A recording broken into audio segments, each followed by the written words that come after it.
Hi guys, good afternoon. This is teacher María Milagros. I hope you're doing well. And this is a recording of the class that we saw this Friday, April 23rd, 2021, for our economics class, okay? As we have been discussing so far this term, our focus is going to be on entrepreneurship, and today's class is let's say, focused on what an entrepreneur is. Who is the person, as we mentioned last class, that is dedicated to entrepreneurship. Now, let's see. Okay. This was like a brief discussion question about what you remembered from last class. Remember the example of the pilgrims. Remember the example of any person that decides to use his or her resources as they see fit, and they choose whatever they get to do, something that they like because it's for their own benefit. And this is why they succeeded, at least the pilgrims. Well, that is like the basis of entrepreneurship. You deciding what to do with the resources, with the knowledge that you have, and then taking risks in order to turn it into what you envision for your idea. For example, Amazon. Amazon started with an idea. But what happened? Jeff Bezos was so focused and he was so sure that he could build something very different from what existed, and something that was going to give him and the world, of course, many benefits. So he turned this idea that he had into what we know today as Amazon. That is the journey of entrepreneurship. And this figure of entrepreneur like Jeff Bezos is what we're going to see today, or what we saw on Friday too.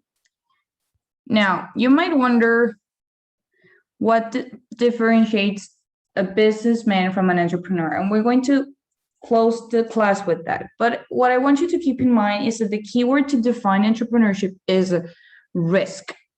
Entrepreneurship always involves risk taking. If it's not risky, if it's not unknown, if it's something everyone else is doing, it is not entrepreneurship. Okay, so keep this in mind for this brief lesson. An entrepreneur is many things. Okay, we might consider, if we say entrepreneur, Jeff Bezos or Bill Gates or someone like that, someone really famous, Steve Jobs, Mark Zuckerberg. So an entrepreneur is many things: a bright person, an innovator, a visionary. However, the best way to think of an entrepreneur is that an entrepreneur is a person who is willing to take a risk in the hunt for new business opportunities. We might think that this term is recent. However, when we think about people like, let's say, Christopher Columbus, remember the one who sailed for the Americas, 1492, 15th century. Who else? We might think of Isaac Newton. We might think of Albert Einstein, Henry Ford. All these important people around the world who have had an idea, a vision, and everyone else kept telling them that they were crazy, that it was impossible, there was no way that that was going to work.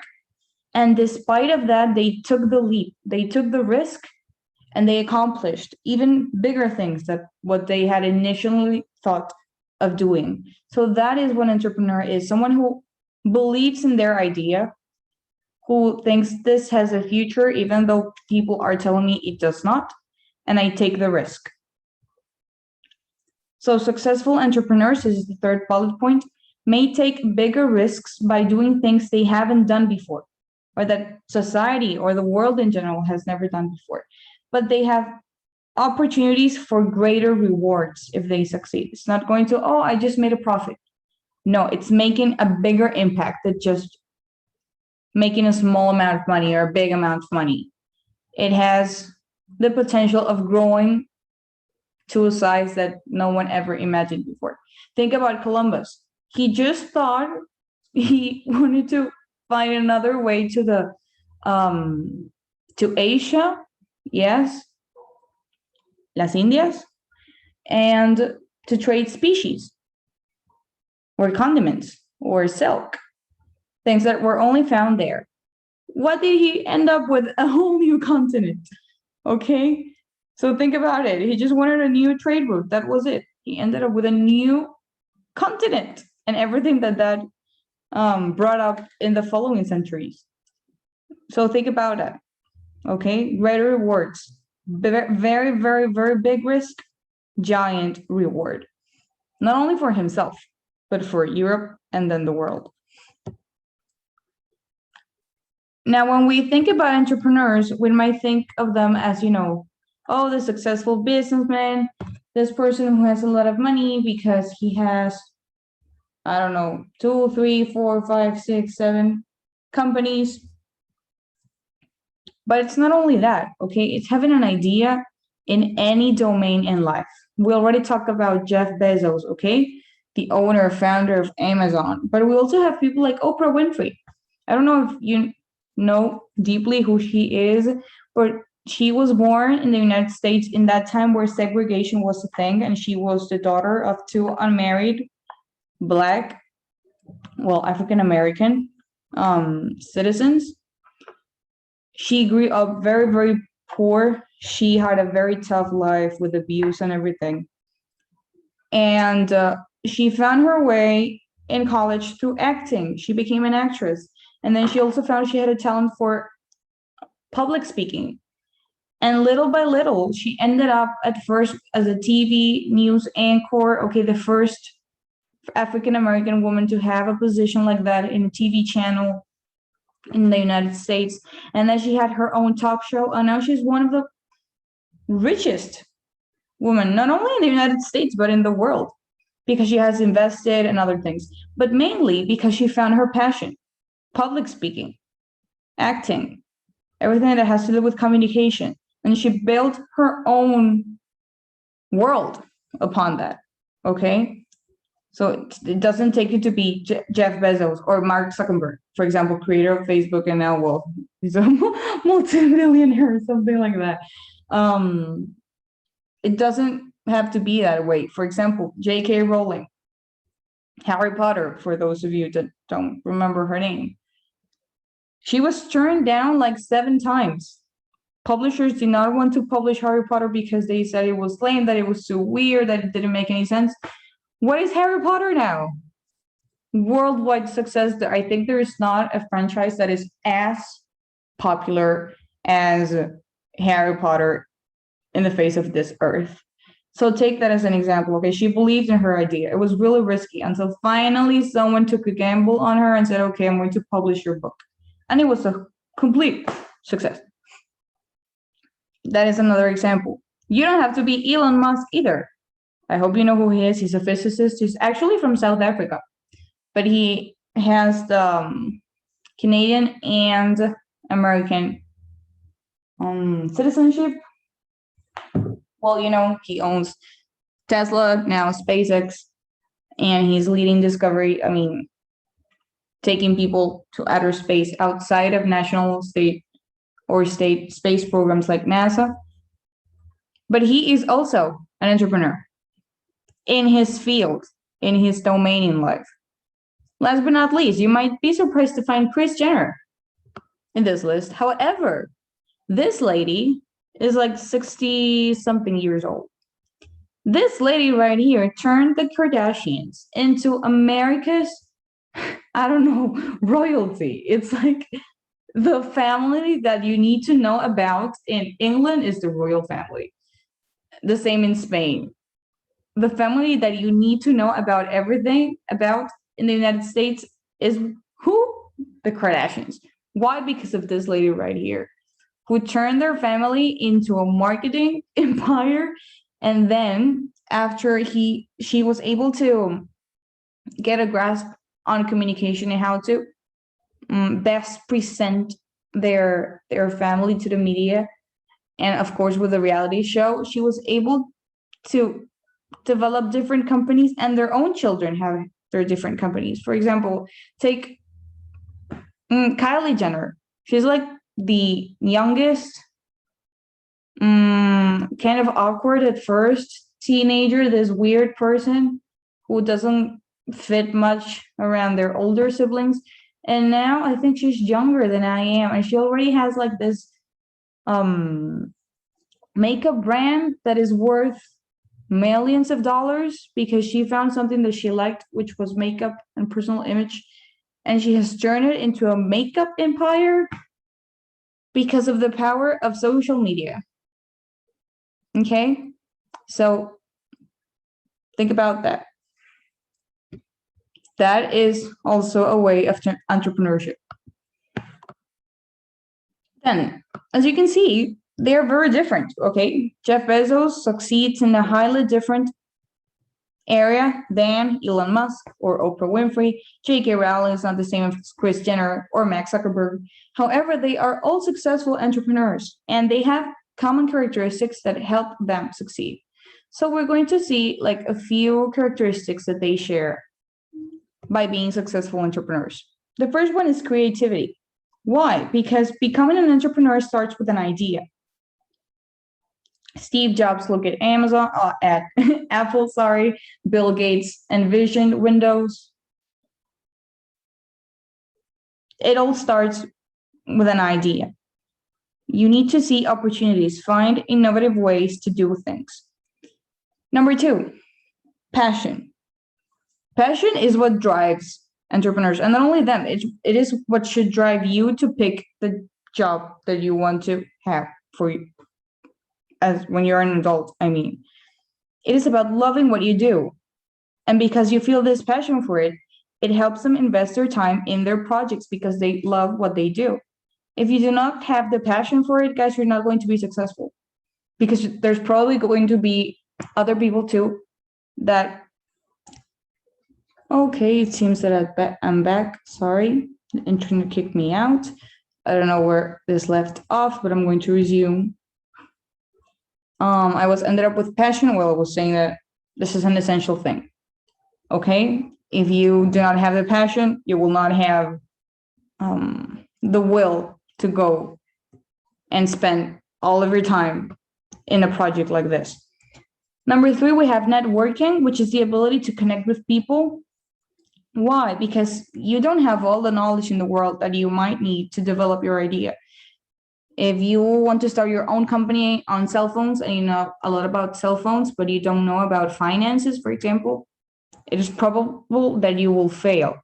So you need other people. You need other resources, other knowledge. And this is where networking comes in, connecting with other people. Then number four, self-confidence, of course, because if you don't believe in yourself, guys, no one can do that for you. You are your own personal cheerleader. And this is something very characteristic of entrepreneurs. They believe that they can achieve their goals.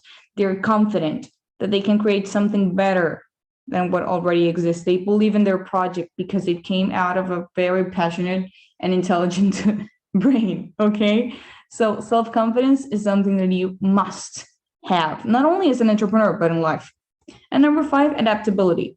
Not everything turns out the way we wish to, and a country's circumstances might not be favorable at all, so adapting is key. Take, for example, in here, you might think, given the situation of our country, that it is impossible for a person to have a highly successful entrepreneurship here.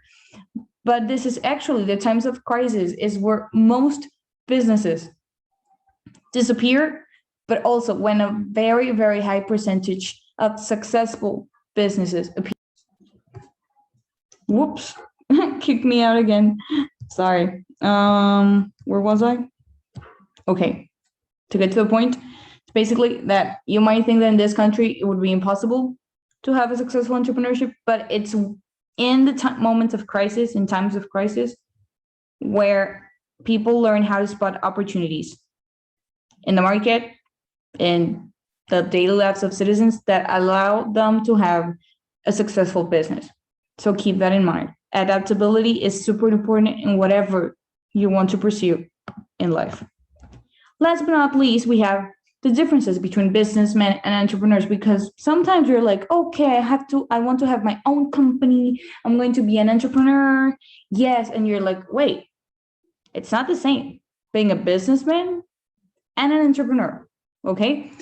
A businessman, for example, operates or starts with a business with a common business idea. It's like, okay, everyone right now is selling, I don't know, is operating a delivery service, so I'm just going to start another one, and that's it. Uno más del montón, okay? On the other hand, an entrepreneur has an exclusive idea to initiate and establish a new brand or company. It's like, I don't know, everyone is doing a delivery service, but I want to do it with drones, for example, okay? It's new. We have not seen that before. It's a new concept. That is what an entrepreneur does. Number 2, participates in the market. It's just like, okay, another brand of cell phones, for example. An entrepreneur leads the market. They're the ones in charge. They are the ones like everyone looks up to. Think, for example, about Apple, about Samsung, Xiaomi. Apple right now is not innovating much. They just release a cell phone, everyone buys it, even though it's not as good as the last one they did have, but people buy it. Why? Because at first, Apple started as a great entrepreneurship, innovation, new technology, and that is what Apple stands for, and that is what people buy when they buy Apple. Then we have risk. We already discussed that. Businessman, very few risks. Entrepreneur, a lot of risks. Businessmen, traditional procedures, they do what everyone else is doing or what people have already done before. Entrepreneur, unconventional procedures, something new ways of doing things. Businessman focuses on money. It's just like, okay, I'm going to invest in this because it's going to give me a very good income. Entrepreneurs, on the other hand, they're not focused on that as much as they are on employees and customers. What matters to them is not money. I mean, it does matter, but there is something more important, and that is employees and customers. How do I keep my employees happy that they're working here with me in my idea? And how do I make customers get the feeling that they are buying the brand that they should be, and that I want them to stay married to my brand forever and ever? How can I make them have a good customer experience? That is the focus of an entrepreneur. Last but not least, businessmen have many competitors. Why? Because they're doing what everyone else is doing. There's nothing new. And they're stuck in the pond of people who are also doing the same thing as they are. Entrepreneurs, on the other hand, have very few competitors because they're very hard to imitate. Since there is like so many innovation or innovative things that they do, it's hard to replicate. So they have few competitors, few other companies that are doing what they do. They also have two things in common, businessmen and entrepreneurs, which is that they both generate income and jobs for others, and that they both participate in the market. Okay, they both play, if you can look at it that way. Okay, so today we have seen two basic concepts we'll be working with, which is entrepreneur and businessman. Different, mostly different, some very, very few things in common, more differences than things alike, okay? Remember, entrepreneur or entrepreneurship, risk. If there is no risk, there is no entrepreneurship. So as classwork, what you need to do is copy in your notebook slides 3, 4, 6, 7, and 8. And as a homework, you have an activity which can be done individually, in pairs, or in groups of 3. It's regarding famous entrepreneurs. All the guidelines are published in the homework module. It is due next Friday, April the 30th. And if you need something related to that homework or this class, please do not hesitate to send me an email. See you next week. I'm sending you a COVID-free hug. Love you guys.